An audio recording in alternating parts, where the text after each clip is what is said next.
Do you know that you can own a successful business even if none of your parents or ancestors are business owners?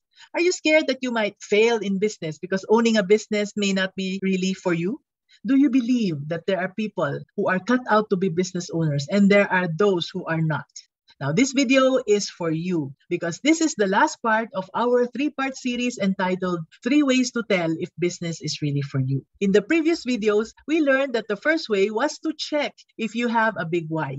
We also learned that we need a reason for you to start a business, and this has to be a reason that's bigger than yourself. I hope by now you have already found your big why. Now, in the last video, we learned also that you need to be self-reliant. What this means is that we need to know that our success will depend on ourselves and not on other people. Just like the saying, if it's to be, it's up to me. You take action and accountability starts with you. Now, let's go to the third way to know if business is for you. And the word for this video is passion. By this, we are referring to these three things. The first is something that's been nagging you. Secondly, something you know you can do better than the rest. And the third one is something that drives you. Let me demonstrate this with some stories of my mentees. The first one is May. May is a teacher who has strong leadership skills. Because of that, she has constantly been promoted until she became a school administrator. She has been doing so well for years that she became bored with her job. So she decided to do sidelines or side hustles. She took in students to tutor. And being a true teacher, she loved it that she has been able to do something to help her students. She also worked as a virtual assistant, and she also did very well there. Since her work as a tutor and a virtual assistant brought in enough money for her, she decided to quit her job as a school administrator. And then she met me. In our coaching session, where the goal was for me to help her discover her business calling or to find the best business for her, I asked her, "What do you really want?"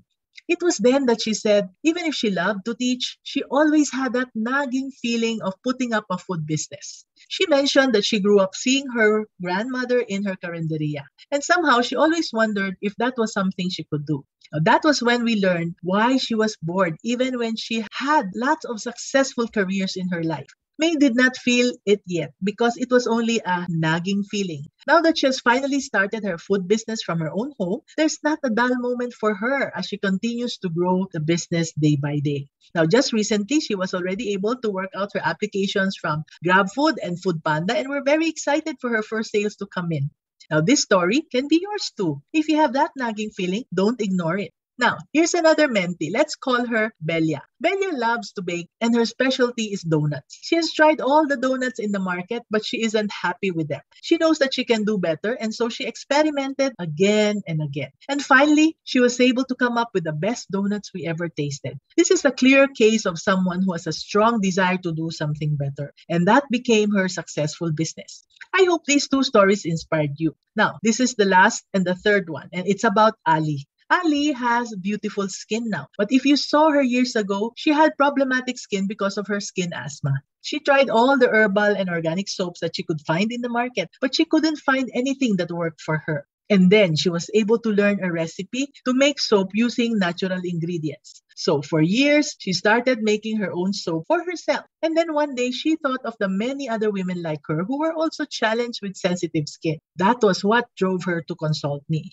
How do I make this a business, Mommy N? That was the question that started her journey to become one of the stores selling natural and handmade soaps in Shopee. So, is there something that drives you as well? Then, like Ali, you can also be driven by passion but aren't aware of it. Would you want to give business a try? So, those were the three ladies whose stories showed us what passion can look like and how it can be one of the ways to tell if business is for you. This is Mommy N, your Mommy Negosyo, saying be business minded.